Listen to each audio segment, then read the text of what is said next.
के हवाले से CS619 हमारा कोर्स था, वेब बेस्ड हमारे प्रोजेक्ट्स हैं।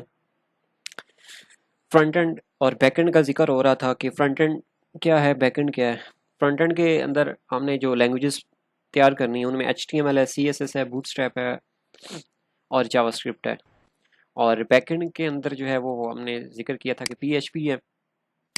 सर्वर हमारे पास जैम यूज़ होगा और डेटाबेस हमारा जो है वो MySQL के नाम से है। अभी हम बात कर रहे हैं कोडिंग के हवाले से। कल कोडिंग का डिस्कस किया था कि कोडिंग के अंदर हमें किन किन चीज़ों की ज़रूरत पड़ेगी। MySQL हमारा डेटाबेस नेम है और लास्ट पे जो है ना वो एडिटर की ज़रूरत है। एडिटर उसको बोलते हैं जिसके अंदर आपने कोडिंग करनी होती है। एडिटर हमारे पास है जी सबलाइम का, मैंने कल बताया था कि सबलाइम सब कर लें, सबलाइम और नोटपैड प्लस प्लस, ये दो रिकमेंडेड है मेरी तरफ से। इसकी रीज़न ये है कि किसी भी लैपटॉप के ऊपर, किसी भी कंप्यूटर के ऊपर ये इजीली इंस्टॉल्ड हो जाते हैं, इजीली इंस्टॉल हो जाती हैं। और उसके अलावा जो है वो साइज़ में भी इनका प्रॉब्लम नहीं होता है। सबसे अच्छी बात यह है कि ये बिल्कुल फ्री हैं, इनका कोई पेड वर्जन नहीं है। और जब आपका वाइवा स्टार्ट होता है तो वाइवा के अंदर भी आपके सिस्टम के ऊपर ये लोड नहीं डालते। सबसे बड़ा बेनिफिट ये है क्योंकि ड्यूरिंग वाइवा जो है वो सिस्टम बिल्कुल एक्टिव आपका फास्ट होना चाहिए कि जब आप वाइवा दे रहे होती हैं तो हर चीज़ आपकी जो है ना वो जल्दी से ओपन होनी चाहिए। कुछ सुपरवाइजर्स होते हैं वो चूंकि उन्होंने भी टाइम का ख्याल रखना, उनको भी टाइम का ख्याल रखना होता है कि 15 मिनट का वाइवा होता है, आधे घंटे का भी वाइवा होता है, 10 मिनट का भी वाइवा होता है। वैसे तो 15 मिनट का होता है मैक्सिमम, 15 से 20 मिनट या ज़्यादा से ज़्यादा 30 मिनट का। तो उनके पास काफ़ी सारे स्टूडेंट्स होते हैं तो फिर वो इस चीज़ को ना बड़ा फील करते हैं कि एक स्टूडेंट के पास अगर कोई फाइल कोडिंग की ओपन करवाई जाती है या उससे बोला जाता है कि अपना प्रोग्राम रन करके दिखाओ, तो अगर कोई इस तरह से लेट करे तो फिर मसला बनता है। तो लिहाजा इस चीज़ का ख्याल रखना है कि आपका जो है वो सिस्टम स्लो नहीं होना चाहिए, इंटरनेट आपका ठीक होना चाहिए, माइक आपका प्रॉपर वर्किंग में हो, कैमरा आपका ठीक हो। क्योंकि जब वाइवा आपका होता है, वीडियो कॉल के थ्रू वाइवा होता है और उसके अंदर स्क्रीन शेयर करके दिखानी होती है, स्क्रीन शेयर करनी होती है और उसमें जो आप प्रोजेक्ट अपना रन करते हो, प्रोग्राम रन करते हो, तो उसमें सारा उसके थ्रू ही सुपरवाइज़र को शो होता है। तो उसके लिए इंटरनेट आपका ठीक होना चाहिए, उसके अलावा जो है वो सिस्टम आपका ठीक वर्किंग में हो। सबसे बेस्ट तो ये है कि विंडो 10 आपके पास हो, जो उसके अंदर जो है ना कोई मसला नहीं बनता है, अच्छी चलती है वो। मिनिमम 4 GB रैम कंप्यूटर में या लैपटॉप, मिनिमम 4 GB रैम हो। हार्ड कोई भी चल सकती है, उसका कोई इशू नहीं है, बट रैम PHP प्रोजेक्ट के लिए मिनिमम 4 GB। और किसी का एंड्रॉयड का प्रोजेक्ट हो या बाकी जो दूसरे टूल्स हैं उनके लिए जो है वो मिनिमम 8 GB रैम हो या 16 GB रैम हो एटलीस्ट, ताकि जो आपका सिस्टम है वो प्रॉपर वर्क करे। ये हमने बात कर ली थी कि लैंग्वेजेस हमने कौन सी यूज़ होनी है, यूज़ करनी है, सर्वर हमारा कौन सा होना है, डेटाबेस कौन सा होना है, एडिटर कौन सा है। एडिटर जिसके अंदर हमने कोडिंग करनी है, डेटाबेस जिसके अंदर हम इधर यहाँ से इनपुट देते हैं तो आउटपुट पहले हमारी डेटाबेस में सेव होती है और उसके बाद हमारे पास शो होती है। सबसे बड़ी एग्जांपल मैंने आपके साथ LMS की शेयर की थी कि LMS के अंदर जो है जब आप लॉगिन करते हो तो जो आपके पास आपकी एक्टिविटीज़ शो होती हैं वो डेटाबेस से आपके पास रिकॉर्ड आ रहा होता है। सर्वर उसको बोलते हैं जिसके ऊपर आपका प्रोग्राम रन होना होता है। और जैसे कि होस्टिंग होती है, जैसे वेबसाइट आप ओपन करते हो vu.edu.pk, ये एक डोमेन का नेम है और जिस पे ये होस्ट हो रही होती है उसको सर्वर बोलते हैं। तो यहाँ पे हमारा लोकल सर्वर यूज़ होगा, जैम्प या वैम्प।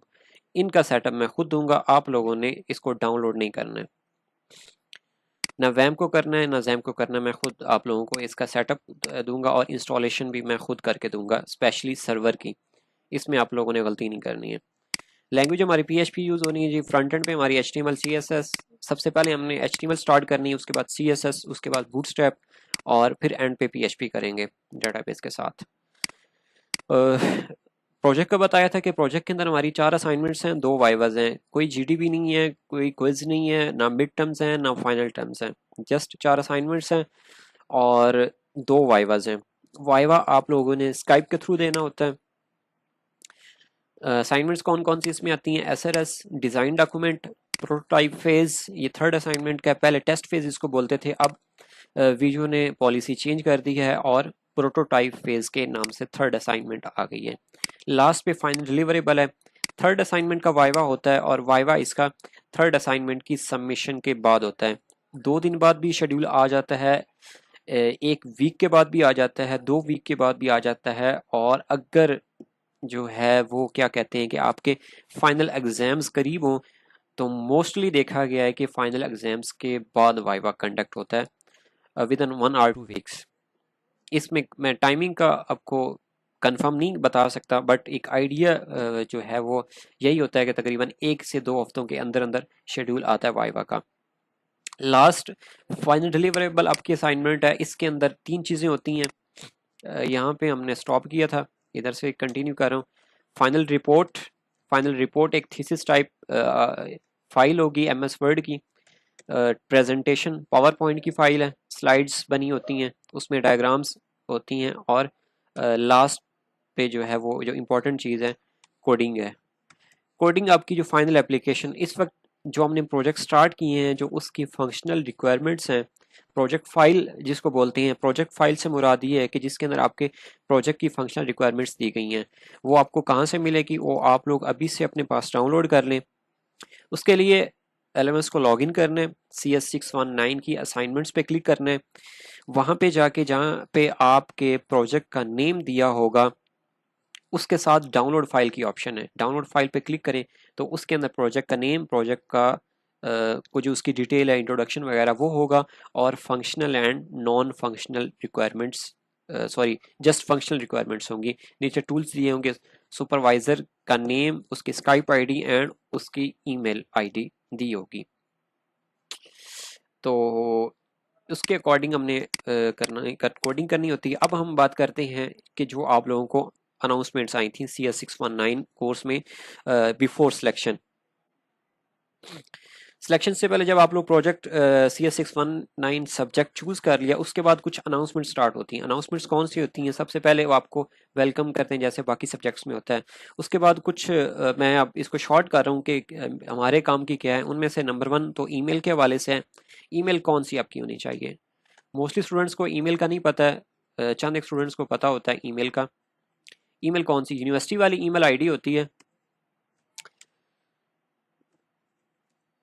जब आप लोगों का एडमिशन होता है तो एडमिशन के वक्त 2 चीज़ें आपको प्रोवाइड की जाती हैं यूनिवर्सिटी की तरफ से। नंबर 1 आपकी LMS आईडी, जिसको स्टूडेंट आईडी भी बोलते हैं। लाइक जैसे मेरी थी BC1402000495, ये मेरी आईडी थी जब मैंने एडमिशन लिया था। तो ये आईडी असाइन की गई थी। इसके साथ ईमेल अकाउंट भी असाइन किया था। तो ईमेल की थी क्या थी मेरी यूनिवर्सिटी वाली? यूनिवर्सिटी वाली ईमेल इस तरह से थी, BC1402000495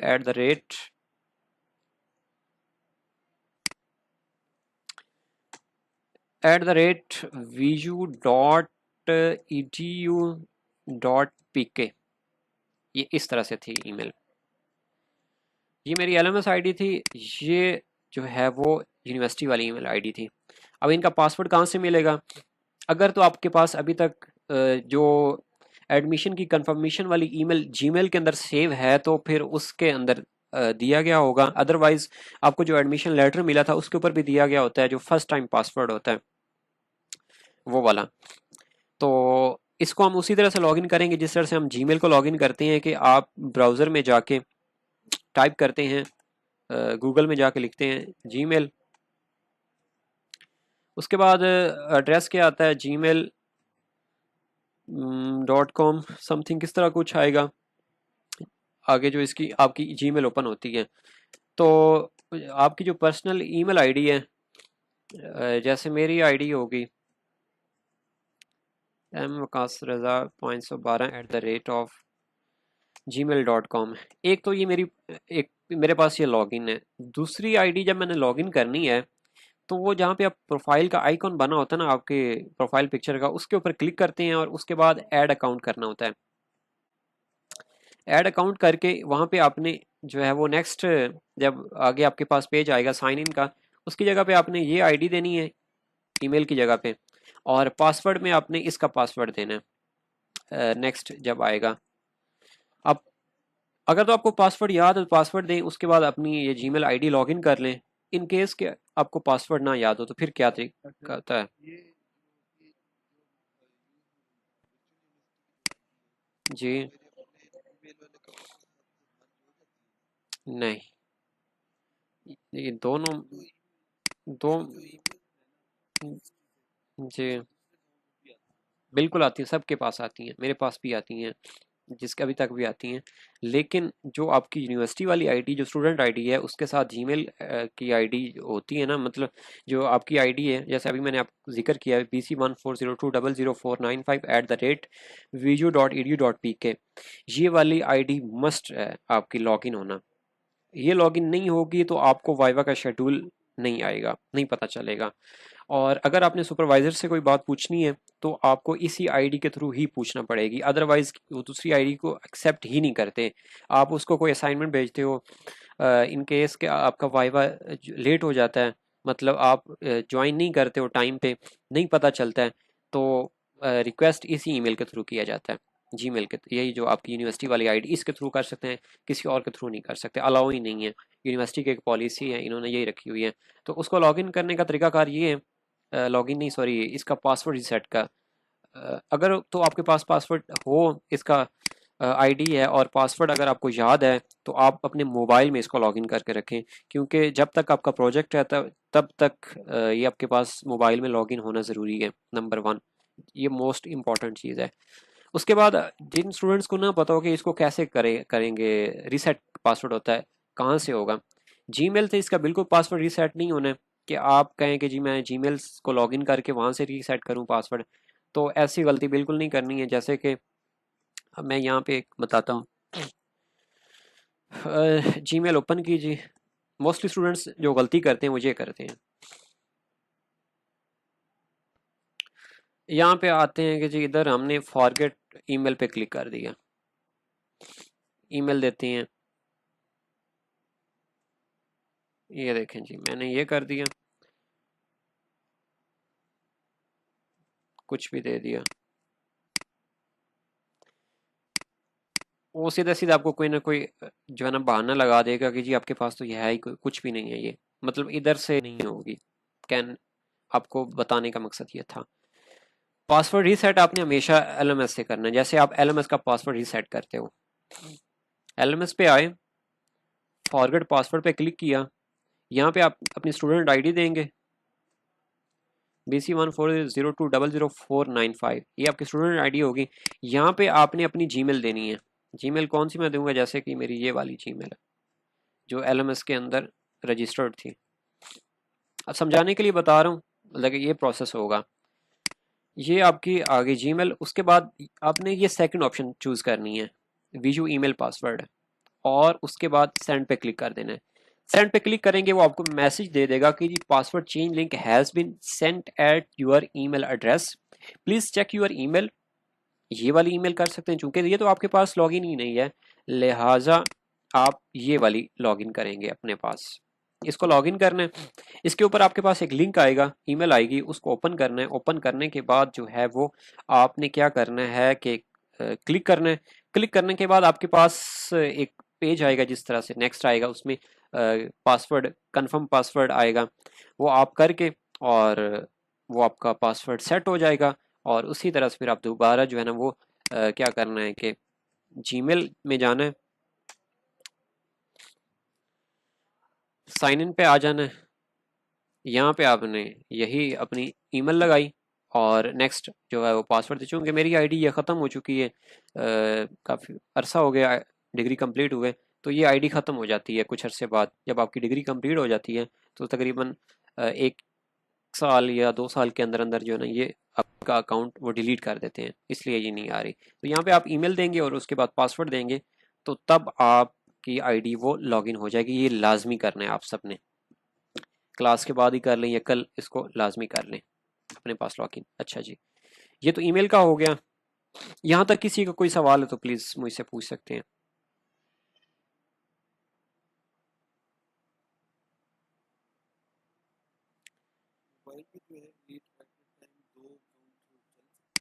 बिल्कुल बिल्कुल चल सकते हैं।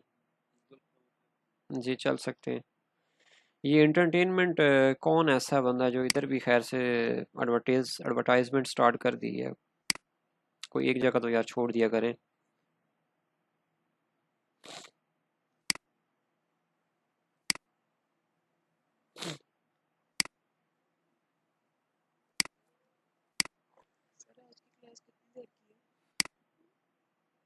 बस जब तक ये हमारे टॉपिक्स कंप्लीट होते हैं ज़्यादा टाइम नहीं होगा। इंपॉर्टेंट चीज़ें डिस्कस कर रहे हैं, अगर आपका लेफ़्ट करने का इरादा है तो कर लें, लेकिन फिर वो आपकी चीज़ें स्किप हो जानी है। बेहतर तो ये है कि कोई स्किप ना इसको छोड़े ना।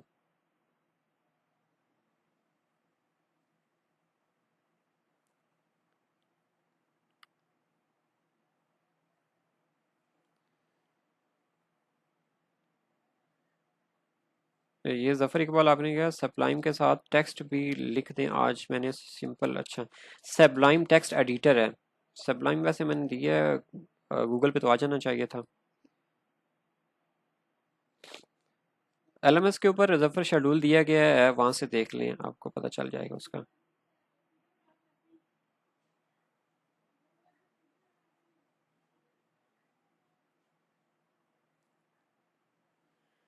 अच्छा जी, उसके बाद नेक्स्ट क्या करना है।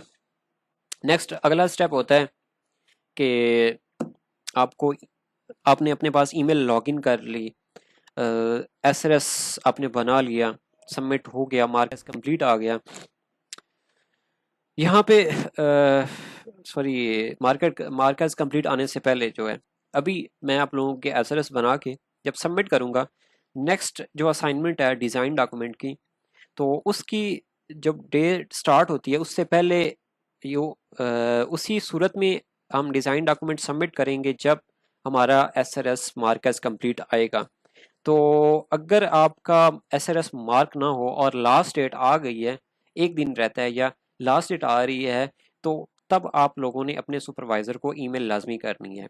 अब सुपरवाइज़र की ईमेल आईडी कहाँ से मिलेगी। अभी स्टार्ट में जो मैंने जिक्र किया था कि प्रोजेक्ट फाइल आप लोगों ने डाउनलोड करनी है, तो उस फाइल के अंदर सुपरवाइज़र की स्काइप आईडी, सुपरवाइज़र की ईमेल आईडी दी गई है। उस ईमेल को एज इट इज़ कॉपी करने और टू में जाके कंपोज पे क्लिक किया, टू में उसकी आईडी डाली और नीचे अपना दे दिया कि सर मैं फ़लाँ हूँ, मतलब जो ईमेल देनी है कि मैं फ़लाँ हूँ, ये मेरा प्रोजेक्ट है और आई लास्ट डेट है इसकी डिज़ाइन डॉक्यूमेंट सबमिट करने की, बट अभी तक आपने जो है वो एसएलएस चेक नहीं किया। प्लीज़ उसको चेक कर लें ताकि वो बंदा आपको मार्कर्स कंप्लीट करके नेक्स्ट सबमिट का जो है वो बटन अलाउ कर दे। सबमिट का बटन अलाउ होगा तो नेक्स्ट असाइनमेंट जाएगी, अदरवाइज असाइनमेंट नहीं जा सकती है। या फिर लेट होगी ज़्यादा, शाम तक नहीं आ रहा, तो आप उसको ईमेल कर दें, उसकी लास्ट डेट जो होगी करंट डेट के अंदर अंदर आप लाजमी मेल कर दें ताकि आप लोग अपनी तरफ से क्लियर हो जाएं और उनके पास आपकी फाइल जो है ना वो ड्यू डेट से पहले पहले चली जाए। सुपरवाइजर रिप्लाई नहीं करते, मोस्टली सुपरवाइजर बिल्कुल रिप्लाई नहीं करते हैं, तो उनको स्काइप पे ऐड कर लें। अभी तो खैर ज़रूरत नहीं है, वो नहीं करेंगे, बिजी होते हैं मोस्टली। कुछ सुपरवाइजर लेक्चरार होते हैं, कुछ असिस्टेंट प्रोफेसर होते हैं, कुछ प्रोफेसर होते हैं, तो हर एक का डिफरेंट डेजिग्नेशन है, हर एक की अपनी रूटीन्स होती हैं। इस बारे में हम कुछ नहीं कह सकते कि वो क्यों नहीं रिप्लाई देते हैं, बट तकरीबन 80 to 90% यही है कि सुपरवाइजर जो है ना वो टाइम पे रिप्लाई नहीं देते हैं। अब वल्लाह आलम इसमें क्या चक्कर है, क्यों नहीं देते हैं, इसके बारे में वही बेहतर जानते हैं। तो जी ये हो गया, आपने कर देना है ईमेल जब आपकी असाइनमेंट अगर लेट तक चली जाए, मतलब चेक ना हुई हो। उसके बाद वो चेक हो जाएगी, मार्कर्स कंप्लीट आएगा, कमेंटेड फाइल आएगी। कमेंटेड फाइल आप लोगों ने मेरे साथ शेयर करनी है, वो इंशाल्लाह हम क्लास के अंदर डिस्कस करेंगे कि जो चीज़ें उन्होंने उसमें बताई होंगी, सजेशंस होती हैं कि इस डॉक्यूमेंट के अंदर मजीद ये चीज़ें ऐड कर लें, और उसको फिर जो लास्ट असाइनमेंट है उसके अंदर जो फाइनल रिपोर्ट और प्रेजेंटेशन है उसके अंदर अपडेट करना होता है, उसके अंदर उसको लगाना होता है। जो भी चीज़ें, जो भी उसकी तरफ से जो है ना वो सजेशंस आई होती हैं सुपरवाइजर की तरफ से। उसके बाद डिज़ाइन डॉक्यूमेंट आप सबमिट करते हैं, डिज़ाइन डॉक्यूमेंट की भी इसी तरह से मार्किंग होती है। और उसका भी सेम इसी तरह से यही काम करना होता है जो मैंने अभी आपको बताया। अगर लेट हो जाए तो उसकी थ्रू उसी तरह से ईमेल कर देनी है। और उसके बाद लास्ट थर्ड जो असाइनमेंट है आपकी कोडिंग की, अ, वो डिज़ाइन डॉक्यूमेंट सबमिट करने के बाद आएगी। मतलब एक डिज़ाइन डॉक्यूमेंट की ड्यू डेट के बाद वो आपके पास अपीयर होगी एलएमएस के ऊपर। तो उसके अंदर एक छोटा सा प्रोग्राम होता है आपके लैंग्वेजेस के हवाले से। वो ये कह सकते हैं कि आप फॉर्म बना सकते हैं, टेबल बनाना है, मतलब इस तरह से डिफरेंट टास्क दिए होते हैं, उसके अकॉर्डिंग हमने प्रोग्राम तैयार करना होता है इन्हीं लैंग्वेजेस के अंदर ही।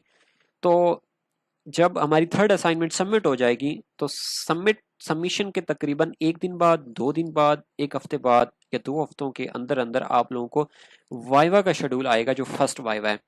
अब वो डिपेंड करता है कि फाइनल एग्जाम से पहले होता है या बाद में होता है, वो सुपरवाइजर की मर्जी है।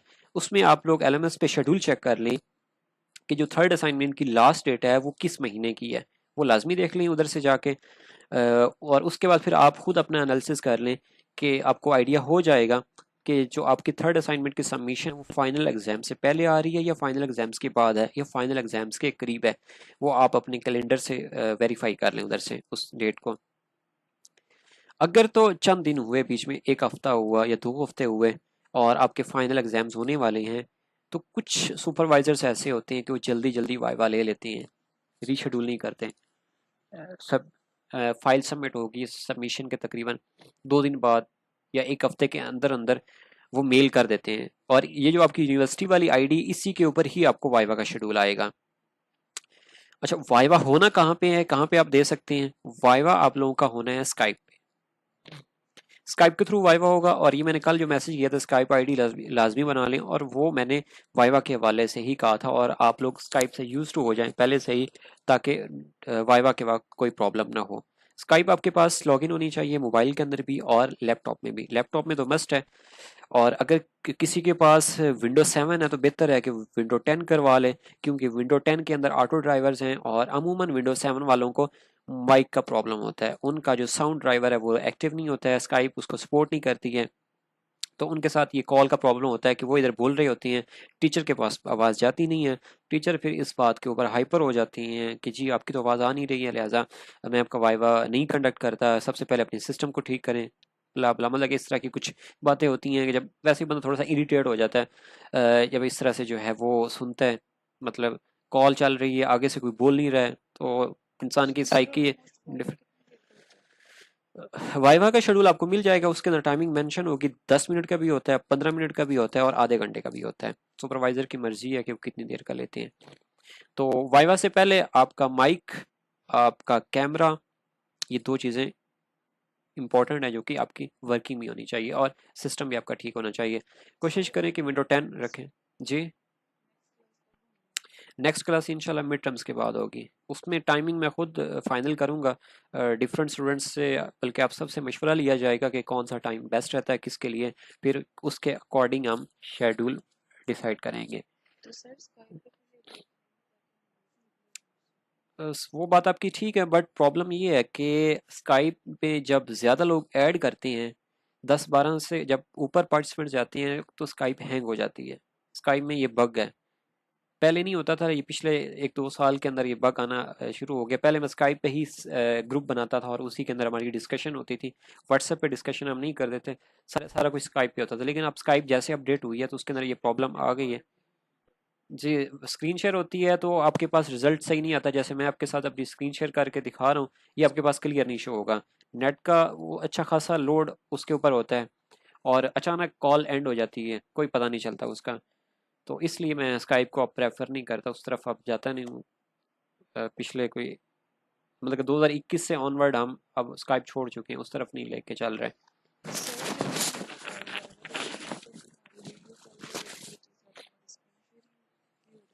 जी, बोलें। जी, स्क्रीन शेयरिंग ज़रूरी है, क्योंकि स्क्रीन शेयर होगी तो आप अपना प्रोग्राम उनको दिखा सकेंगे।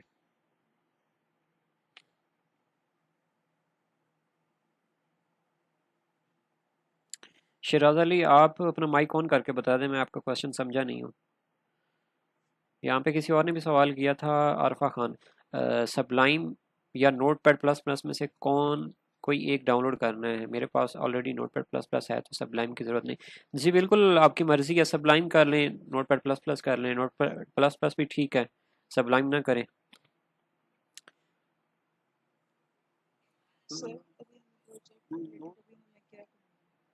बताता हूँ, विंडो एक्सपी का शिराज अली बता रहे हैं, विंडो एक्सपी का दौर गुजर गया, विंडो 10 कर लें सब लोग। स्काइप आईडी जो है वो भी यूनिक ईमेल पे ओपन करनी है? नहीं, यूनिक ईमेल पे ओपन नहीं है। स्काइप आईडी तो आपकी आपकी किसी के ऊपर भी हो सकती है, जीमेल पे बना सकते हैं। तो बस ये कि प्रोफाइल नेम आपका जो है ना वो आपकी आईडी और साथ आपका नेम आना चाहिए। जैसे ये मारिया आपका नाम आ रहा है, साथ आईडी लिखी हुई है ये इस तरह से, और ये आपका मारिया अकरम फुल नेम लिखा हो, बस ये इस तरह से आपका स्काइप प्रोफाइल होना चाहिए। सुपरवाइजर को भी पता हो कि फलां स्टूडेंट है जो मेरे पास इनरोल्ड है। स्क्रीन शेयर वाया में जी खुद करेंगे। सैबलाइम का मैंने अभी जिक्र किया था कि सैबलाइम एडिटर हम कोडिंग के लिए यूज़ करते हैं। एडिटर इसीलिए बोलता है कि एडिट करने वाला, तो उसके अंदर हम कोडिंग करेंगे सैबलाइम के अंदर, और जो इसके आउटपुट है वो हम ब्राउज़र के थ्रू चेक करेंगे, जो HTML की CSS की, और जो है वो जब PHP का काम होगा तो वो फिर हम सर्वर के थ्रू ब्राउज़र के ऊपर ही सारा काम इसका करेंगे। गूगल क्रोम इसके लिए हम यूज़ करेंगे, प्रोजेक्ट के लिए ब्राउज़र है। यहाँ से किसी और ने पहले एक बात पूछी थी, मुझे मेरे माइंड से निकल गई है।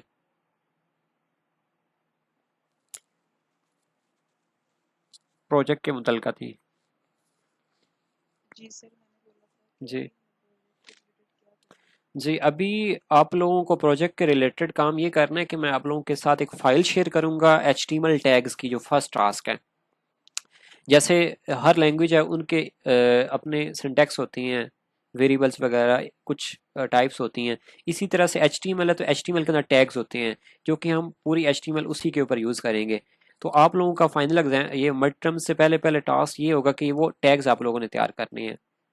तो जब फर्स्ट क्लास होगी तो इंशाल्लाह उसी के अंदर ही मैं आप लोगों का टेस्ट ले लूँगा, और उसी में ही आप लोगों से पूछूंगा कि फ़लाँ टैग किस लिए है, ये टैग किस लिए, HTML के जो वो आप लोगों ने तैयार करने हैं। और हम यहाँ पे जो एक वेबसाइट कंटिन्यू करेंगे, वो डबल थ्री स्कूल्स वेबसाइट है, उसके वो हमारी बुक के तौर पे यूज़ होगी।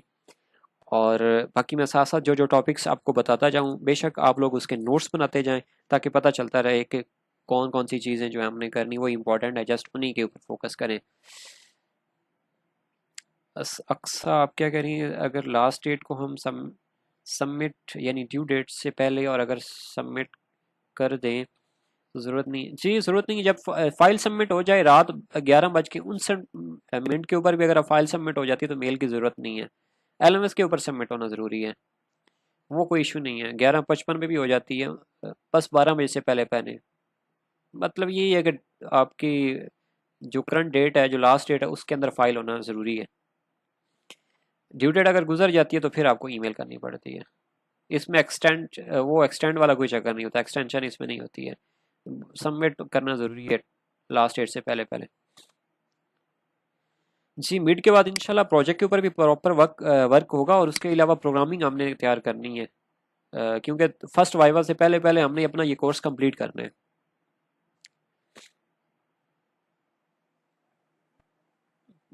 लाइवा करिंग प्रोटोटाइप 4 अक्टूबर को है, उसकी लास्ट डेट यही फाइनल के बाद तो हमारा पहला वाइवा प्रोटोटाइप। जी बिल्कुल, ऑब्वियसली बाद में होगा, जब आपकी थर्ड असाइनमेंट सबमिट होगी तो उसके बाद वाइवा होगा। HTML के अंदर टैग्स हैं, जो कि हम कोडिंग में यूज़ करेंगे। कोई भी चीज़ बनाते हैं तो उसके लिए टैग्स होते हैं जब कोडिंग करते हैं। तो वो फाइल मैं आप लोगों के साथ शेयर कर दूंगा, आप लोगों को मैं भेज दूंगा फाइल, या आप बल्कि आप लोगों को मैं यूनिवर्सिटी वाली ईमेल के ऊपर ईमेल करूंगा। जी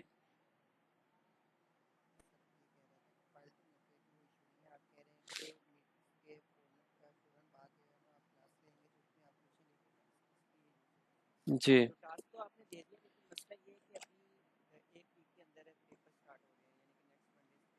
ठीक है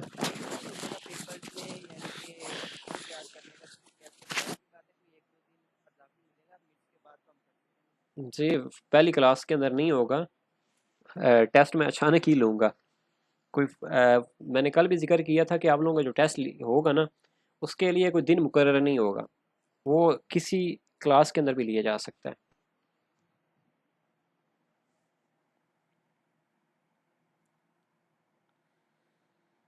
वाइवा में प्रैक्टिकल प्रोग्रामिंग, जी बिल्कुल, आपको प्रोग्रामिंग दिखानी होती है और वो टास्क भी आपसे डिफाइन कर सकते हैं। फर्स्ट जो एसआरएस के असाइनमेंट है उसमें जस्ट थ्योरी है, एक डायग्राम है और बाकी सारी थ्योरी है। मैंने कल एक लेक्चर शेयर किया था, वो आप सब ने लिया या नहीं? उसके अंदर डिटेल में जिक्र किया था, मैंने कहा चलो उसमें टाइम हमारा बच जाता। जी डेट गुजर जाए तो फिर मेल का नहीं बताएंगे। जी जी बिल्कुल। जी असाइनमेंट्स मैं खुद सबमिट करूंगा। जब भी आप लोगों का एलएमएस का पासवर्ड हो वो आप लोग जब भी चेंज करें मेरे साथ लाजमी शेयर कीजिएगा। और दोबारा फिर कहता चला जाऊं कि आप लोगों में से अगर किसी ने किसी से एलएमएस हैंडल किया करवाया हुआ है और किसी के साथ पासवर्ड शेयर किया हुआ तो प्लीज़ किसी को पासवर्ड ना दें। जब तक प्रोजेक्ट है तब तक किसी के साथ अपना पासवर्ड शेयर ना करें। ये बहुत रिस्की होता है, अगर किसी के साथ अपना पासवर्ड आपने शेयर किया हुआ है और आपकी वो फाइल वहाँ से चोरी कर लेता है तो वो कुछ भी उसका हो सकता है, कॉपी पेस्ट भी चला जाता है। और कॉपी केस में आपको पता है कि यूनिवर्सिटी की पॉलिसी बड़ी स्ट्रिक्ट है। असाइनमेंट्स में तो ज़ीरो ज़ीरो कर देते हैं बट प्रोजेक्ट के अंदर ज़ीरो भी करते हैं, साथ प्रोजेक्ट फेल भी करते हैं। फिर वो कहते हैं कि नेक्स्ट सेमेस्टर में आए। तो इस बात का ख़ास ख्याल रखिएगा, किसी से कोई चीज़ आपकी कॉपी नहीं होनी चाहिए। जी नेक्स्ट आप लोगों के क्वेश्चन।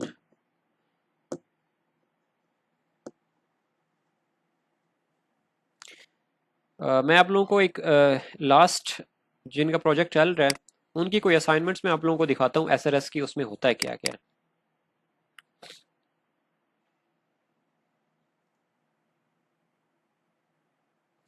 जी जब आप लोगों का वाइवा स्टार्ट होगा तो आपकी जब सर से कॉल कनेक्ट होती है तो आपको वो खुद बोलेंगे कि जी अपनी स्क्रीन शेयर करें। स्काइप पे जब आप कॉल करते हैं तो उसके साथ स्क्रीन शेयर की ऑप्शन होती है, वहाँ से आपने क्लिक करना है स्क्रीन शेयरिंग के लिए। तो उसके बाद आपकी स्क्रीन शेयर हो जाती है, तब फिर वो बोलते हैं कि अपना प्रोग्राम रन करें। तो ये देखें, सबसे पहले प्रोजेक्ट का टाइटल आ जाता है एसएलएस के अंदर। यहाँ पे प्रोजेक्ट की ग्रुप आईडी आपकी आ गई। अगर किसी का सिंगल प्रोजेक्ट है तो फिर भी यहाँ पे ग्रुप आईडी उसकी होती है प्रोजेक्ट की। सुपरवाइजर का नेम आ जाता है। उसके बाद यहाँ पे ऑथर में आपकी आईडी, ग्रुप आईडी आ गई। यहाँ पे डिस्क्रिप्शन के अंदर एसएलएस के हवाले से बताया जाता है कि इसके अंदर कौन कौन सी चीज़ें यूज़ होंगी। और इधर आपकी जिस डेट को सबमिशन करनी होती है वो डेट आती है। उसके बाद ये टेबल ऑफ कंटेंट्स है, इसके अंदर आपने नंबरिंग की होती है, पेज नंबर दिए होते हैं कि कौन सा टॉपिक जो है ना वो किस पेज पे है। उसके बाद फर्स्ट जो टॉपिक है स्कोप ऑफ प्रोजेक्ट, यहाँ पे प्रोजेक्ट का स्कोप दिया जाता है। वो आपको प्रोजेक्ट की जो रिक्वायरमेंट वाली फाइल है प्रोजेक्ट फाइल उसी में से ही मिल जाएगा, कॉपी पेस्ट ही होता है। फंक्शनल रिक्वायरमेंट्स उधर से उसी फाइल से कॉपी पेस्ट होती हैं। नॉन फंक्शनल रिक्वायरमेंट्स ये अमूमन नेट से मिल जाती हैं। इसके अंदर ये सिस्टम के वाले से होती हैं। फंक्शनल रिक्वायरमेंट्स जो हम चीज़ बना रहे होते हैं उसके वाले से होती है। और नॉन फंक्शनल रिक्वायरमेंट्स जो है ना जिस सिस्टम के ऊपर हमने अपना प्रोग्राम रन करना होता है उसके बारे में होती हैं। ये सारी चीज़ें इनको डिफाइन करना होता है। इस ये डायग्राम इसमें यूज़ होती है, यूज़ केस डायग्राम इसको बोलते हैं। ये एक्टर है, ये एडमन हो गया, यूज़र होगा, ये एक्टर है और ये सारे यूज़ केसेस कहलाते हैं। और ये हमने डिफाइन करना होता है फंक्शनल रिक्वायरमेंट्स के अकॉर्डिंग इसको। उसके बाद ये यूजेज सिनेरियो ये जो ऊपर हमने डायग्राम बनाई होती है उसी को ही यहाँ पे एक्सप्लेन करना होता है इस पैटर्न में, कि उसके अंदर एक्शंस क्या क्या हो सकते हैं, डिस्क्रिप्शन उसकी क्या है, अल्टरनेटिव पाथ क्या दे सकते हैं जिस जिस यूज़ केस को आप यहाँ पे डिफाइन कर रहे हैं। प्री कंडीशन क्या हो सकती है, पोस्ट कंडीशन क्या है, ऑथर ऑथर में आपकी अपनी आईटी ग्रुप आईडी आएगी। उसके बाद ये आ गया एक्सेप्टेशन। तो इसी तरह से हर एक जो है ना वो यूज़ केस यूजेज सिनेरियो को एक्सप्लेन करना होता है उसकी रिक्वायरमेंट्स के अकॉर्डिंग। उसके बाद अडोब मेथोडोलॉजी का टॉपिक होता है ये CS504 या CS605, सॉफ्टवेयर इंजीनियरिंग 1 और सॉफ्टवेयर इंजीनियरिंग 2 उसका टॉपिक्स है, उधर से ये कॉपी पेस्ट किया जाता है ये सारा डाटा। थोरेटिकली है, अमूमन नेट से भी मिल जाता है। और लास्ट पे जो है ना वर्क प्लान होता है। वर्क प्लान में प्रोजेक्ट को डिफाइन किया जाता है कि जी मैं फ़लाँ डेट को ये काम स्टार्ट करूँगा, फ़लाँ डेट को एंड करूँगा। जैसे SRS है तो SRS के अंदर पहला टॉपिक लिखा है जी स्कोप ऑफ प्रोजेक्ट है, तो उसमें बताना होता है कि कितने दिनों में आपने ये कंप्लीट किया है। तो बस एक आइडिया देना होता है ये डिटेल ना भी दें तो फिर भी एक्सेप्टेड है। ये 4 चीज़ें जो आपकी चारों असाइनमेंट है उनकी स्टार्ट डेट एंड डेट बना के वो ही साथ लगा दें तो फिर भी चल जाता है। तो ये आपका डॉक्यूमेंट है, ये SRS का। ये सारी चीज़ें इस तरह से जो है ना वो करके सबमिट करनी होती हैं।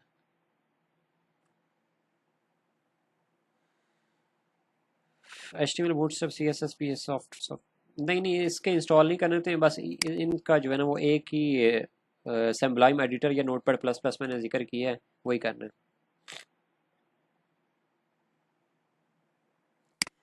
जी, वाइवा की जो क्लास है वो सेपरेट होगी। हर एक जब वाइवा की तैयारी करवाई जाएगी वो हर स्टूडेंट को एक अलग अलग तैयारी करवाई जाएगी, बट जो कॉमन डिस्कशन होगी क्वेश्चंस के ऊपर, जो क्वेश्चंस वाइवा के बताए जाएंगे वो इसी तरह से क्लास होगी, बट जो आप लोगों के प्रोजेक्ट की होगी वो हर एक की इंडिविजुअल होगी।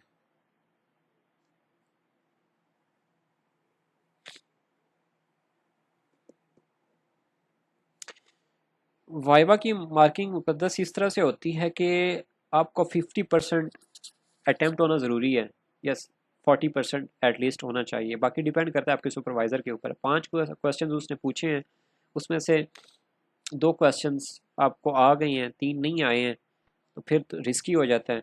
अब डिपेंड करता है वो आपसे कितने क्वेश्चंस करते हैं, और बंदे बंदे के ऊपर भी डिपेंड करता है कि वो स्ट्रिक्ट है या पोलाइट है, किस नेचर का बंदा है।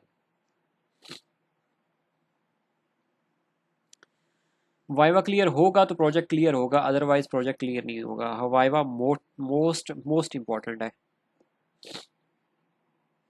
अल्लाह ना करे किसी के वाइवा में कोई प्रॉब्लम आ जाती है, वो एब्सेंट होता है या वाइवा क्लियर नहीं होता है, तो प्रोजेक्ट उधर ही रुक जाता है। और आप लोगों को ये आप लोग जो पेड करवा रहे हैं ये सिर्फ इसीलिए आप लोग करवा रहे हो कि आप लोगों का वाइवा इजीली क्लियर हो जाए। लिहाजा आप लोगों ने अपनी फीस ज़ाया नहीं करनी है। जो काम दिया जाए प्लीज़ उसको साथ साथ करना है। आप मुझे आपकी तरफ से 100% चाहिए, मेरी तरफ से आप लोगों को इंशाल्लाह 110% मिलेगा, बट आप लोगों की तरफ से मुझे 100% चाहिए कि जो मैं काम आप लोगों को असाइन करूं वो काम आप लोगों ने लाजमी करना है। पहला टास्क, आपकी अटेंडेंस 100% होनी चाहिए। जैसे 50+ स्टूडेंट्स को भेजा है मैंने लिंक, तो अभी तकरीबन 32 आए थे, तो ये काम नहीं होना चाहिए। हमारे पास सिर्फ 10 मिनट है, 10 मिनट के अंदर अंदर किसी ने कोई चीज़ पूछनी है तो वो अपना माइक ऑन करके आप पूछ लें।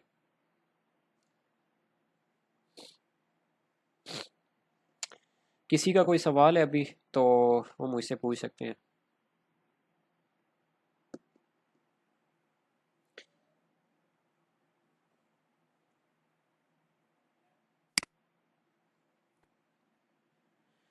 प्रोजेक्ट के हवाले से, वाइवा के हवाले से, प्रोजेक्ट की असाइनमेंट्स के हवाले से, यूनिवर्सिटी वाली ईमेल, स्काइप आईडी, किसी की लॉगिन नहीं हुई है या क्या मसला बीच में आया, वो प्लीज़ डिस्कस कर सकते हैं मुझसे। स्काइप आईडी अगर किसी को लॉगिन ना हो रही हो तो सबसे पहले इंटरनेट को चेक करें कि आपका कनेक्शन ठीक है, और अगर वो ठीक हो तो सबसे पहले आप उसके गूगल क्रोम में जाएं, वहाँ से आप डायरेक्ट उसका यूआरएल टाइप करें skype.com, उसकी वेबसाइट ओपन करें या लिखें web.skype.com।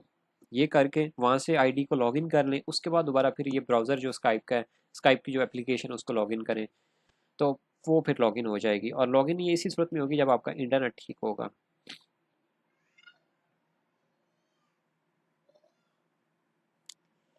जी, ये तो सीधी सीधी चीटिंग है, हेल्पिंग मटेरियल नहीं रख सकते। टीचर को शक हो गया तो फिर वो आपको पता है कि चीटिंग केस क्या होता है।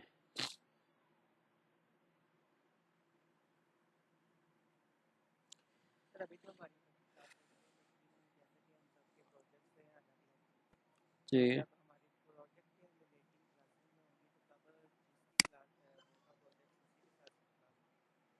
जी बिल्कुल, वो आपस में शेड्यूल शेयर किया जाता है, जैसे कि आपका वाइवा है 2 दिन बाद या 1 हफ्ते बाद, प्रोजेक्ट आपका रन करवाना।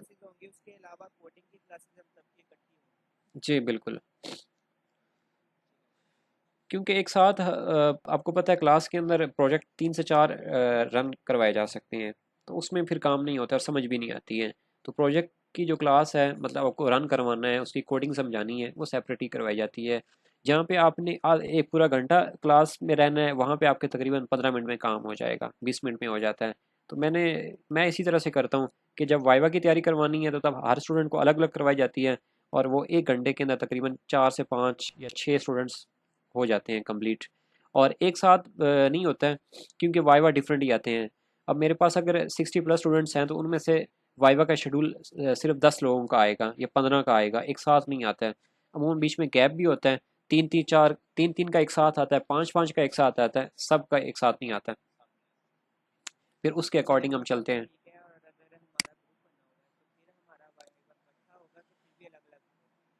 सुपरवाइजर कौन है आपका? नाम का तो पता होना चाहिए। प्रोजेक्ट नेम क्या है आपका? मैम तोबा है। मैम तोबा वाइवा आई थिंक इकट्ठा ही लेती हैं।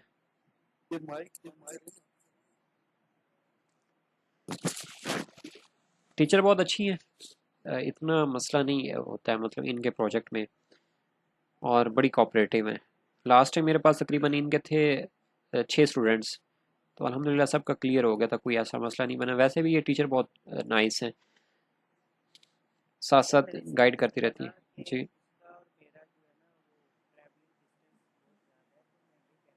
अलग अलग, अलग अलग शेड्यूल अलग होगा, एक साथ भी दे सकते हैं, और वैसे होता है अलग अलग ही होते हैं जी, आपकी मर्जी है।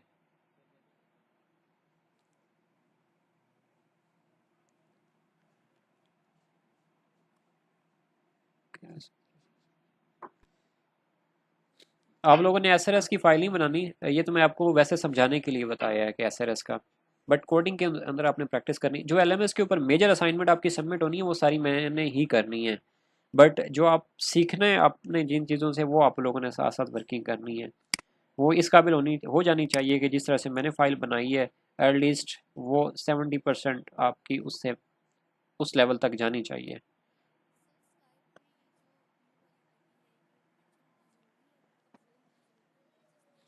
प्रोफाइल के नेम के साथ नेम को एडिट करके साथ अपनी स्टूडेंट आईडी लिख लें बस।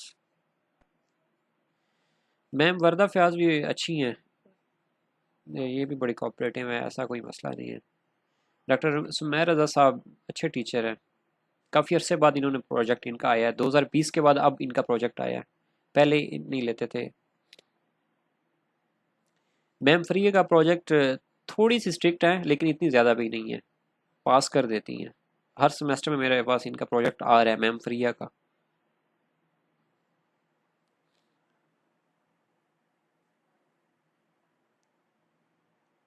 मैम वर्दा अलग अलग वाइवा लेती हैं। कमर उस्मान साहब बहुत नाइस टीचर हैं,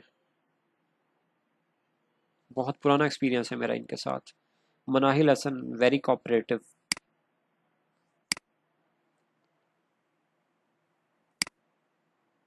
मुसद्दिक साहब थोड़े से मतलब एवरेज है, स्ट्रिक्ट हैं लेकिन इतने ज़्यादा नहीं।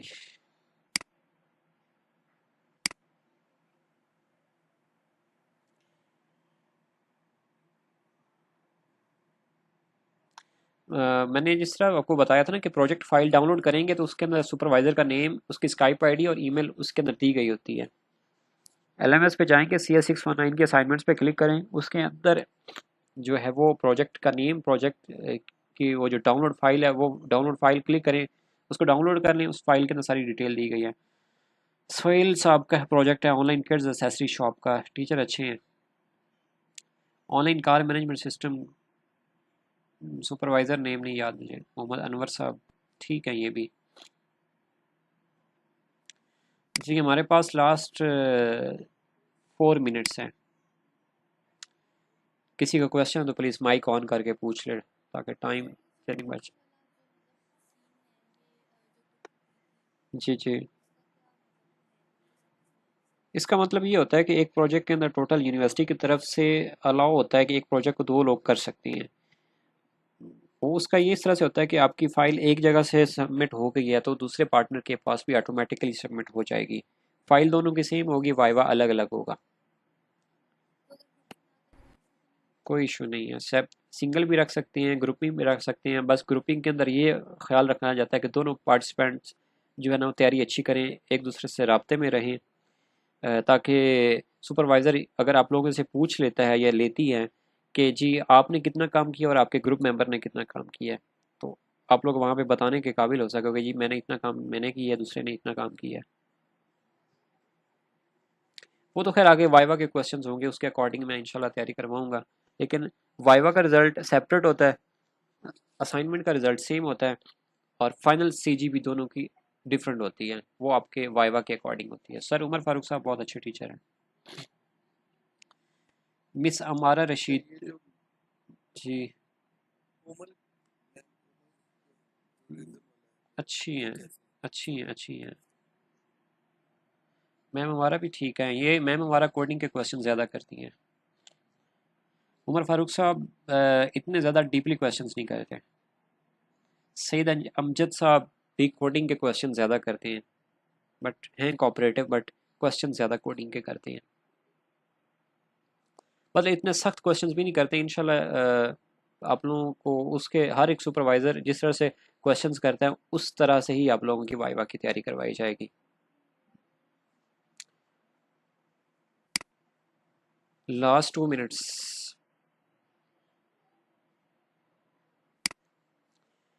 आई थिंक एवरीथिंग इज़ क्लियर जी। मुनीबा क्लास की टाइमिंग कोशिश करूँगा कि 9 बजे हो जाए करे, कि 9 बजे वाला टाइम ठीक है, क्योंकि 10 से 11 फिर ज़्यादा लेट हो जाता है। बाकी देखते हैं कि स्टूडेंट्स के साथ है, जो मेजॉरिटी ने मशवरा दिया उसी के ऊपर चलेंगे। चलें ठीक है फिर जी। नेक्स्ट मुलाकात होती है एग्ज़ाम्स के बाद, इंशाल्लाह फिर मुलाकात होती है। ओके, अल्लाह हाफ़िज़।